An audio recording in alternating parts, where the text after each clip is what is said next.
Hey guys, what's going on? It is Ash here, and today in Clash Royale, I think you guys are really going to enjoy what I have in store for you. First off, let me just thank you all for the congratulations on 200,000 subscribers. I feel very undeserving and very overwhelmed at all the support that you guys have continued to give me. So truly, thank you from the bottom of my heart, guys. I don't have any sub or viewer goals. I just try to have fun, bring high quality content, and just engage as much as possible with you guys. Speaking of that, stay tuned to the end of this episode because I do have a channel announcement to share with you guys.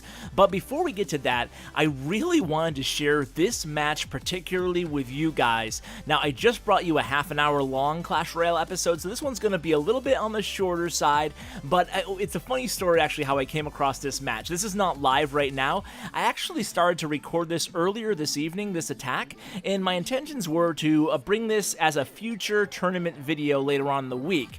But I recorded this very first match, and I said to myself, you know what, this match was so good in terms of quality of play that I just have to share this as a standalone video, just as an example on how to really have a lot of success with one of these minor cycle decks, minor mini P.E.K.K.A. You can see the cards. Both decks are very similar. They both have the log as well, and they're both really, really strong defensive decks. So Kale actually won my previous tournament. I think he's won 2 tournaments now. He always plays the same exact deck. You can see it right here from Orange Juice's clan, and you can see King Rio. This is the first time I've actually seen King Rio, so I kind of assumed that Kale would just smoke him, but it turns out that King Rio is a really good player in his own right.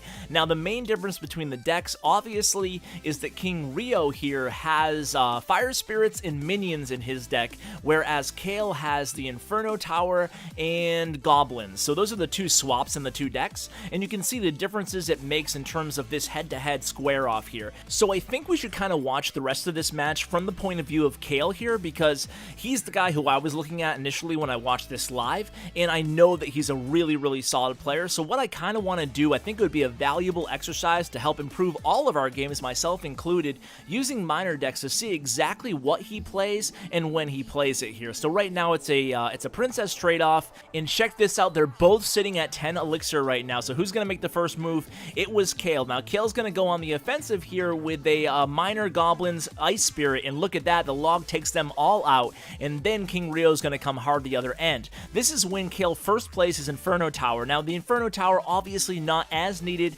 against a deck like this, where you're not going against a giant, as it seems like every single deck has lately, but Kale's actually making this deck work very well against those giant decks. You saw in the last tournament that I brought you guys, actually it was that half an hour video I referenced earlier.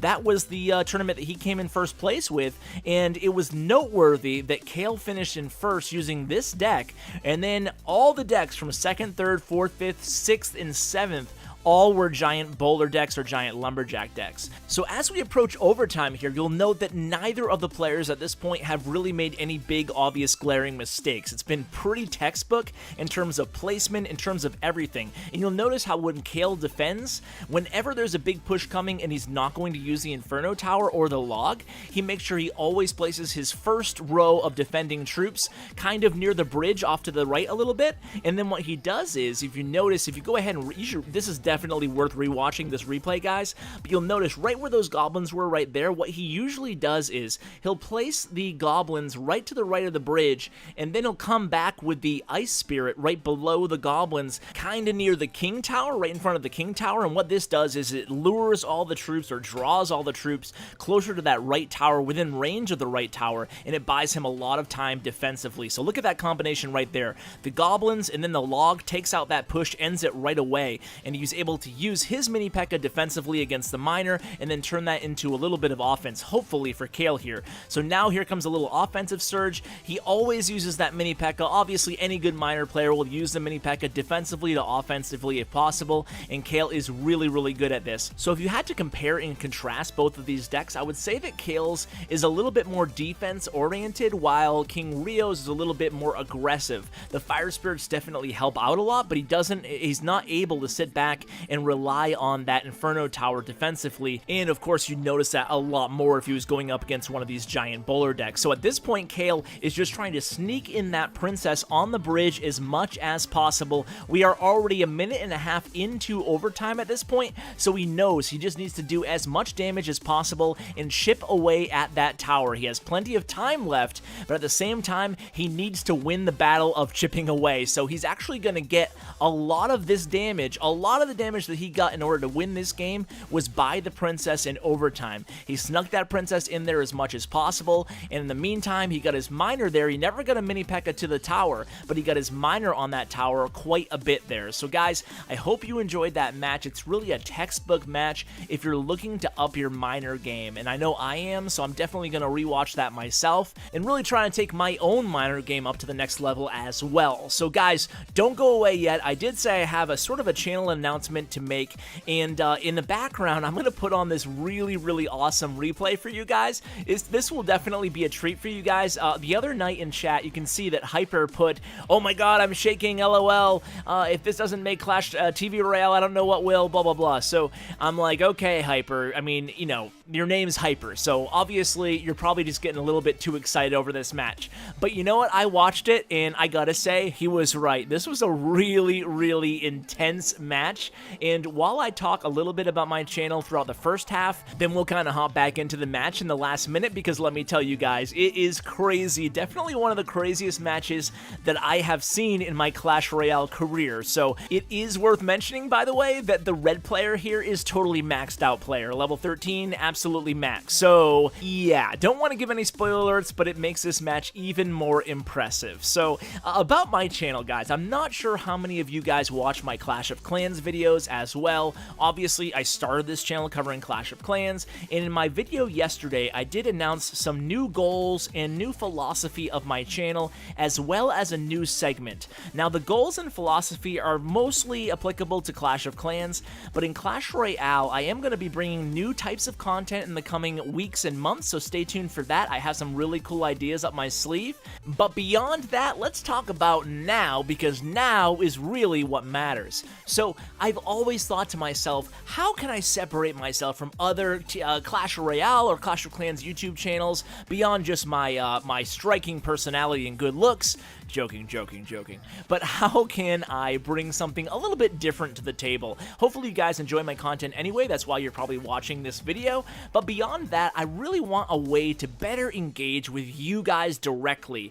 And it's a shame that I can't respond to every single comment in every single video. I do as much as I can, but most of you guys already know I work full time, I do this as a hobby, it's not my career, and because of that, it's just tough to be as awesome for you guys as you guys always are for me, and engage as much as I can with you guys. So before we get to this match, let me just finish up my thoughts. You can see Inferno Tower coming here, really good save there by Hyper, and notice his King Tower's health, by the way, guys. So let me just wrap this up here. I'll be adding a new segment at the end of all my episodes, Clash of Clans and Clash Royale, where you guys can send me a voice memo or a voice recording for a number of different topics. It can be a clan shout out, it can be a channel shout out if you're a new content creator, or it can be feedback or critique or just asking me any question, whether about Clash Royale or about life, doesn't matter. I'm happy to talk about whatever you guys want to. So I'll share more details on that, but let's kind of focus in on the end of this match here. So look at Hyper's King Tower right now and how low it is getting on health. And remember, Sylvano J has a lightning spell, a max lightning spell, and it's his next card up. There's now 13 seconds left. He has plenty of time. He drops his Musketeer right now, and look at this. Check out this ending here, guys. I'm gonna go ahead and pause it, and we're really gonna break down these last 10 seconds and watch it in halftime speed. Slow-mo replay here to catch this ending, because it's absolutely insane. Check it out. At this point, Hyper is kind of dead in the water right now. I mean,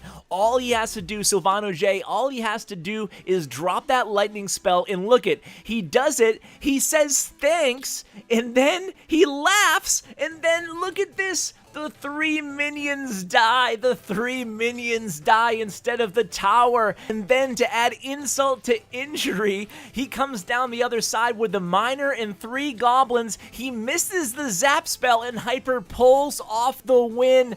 Oh my god, that was an epic ending. And of course, he BMs at the end. Hyper, what are you doing? But of course, you can't blame him. The guy laughed and said thanks right before. Oh man, that was an epic ending.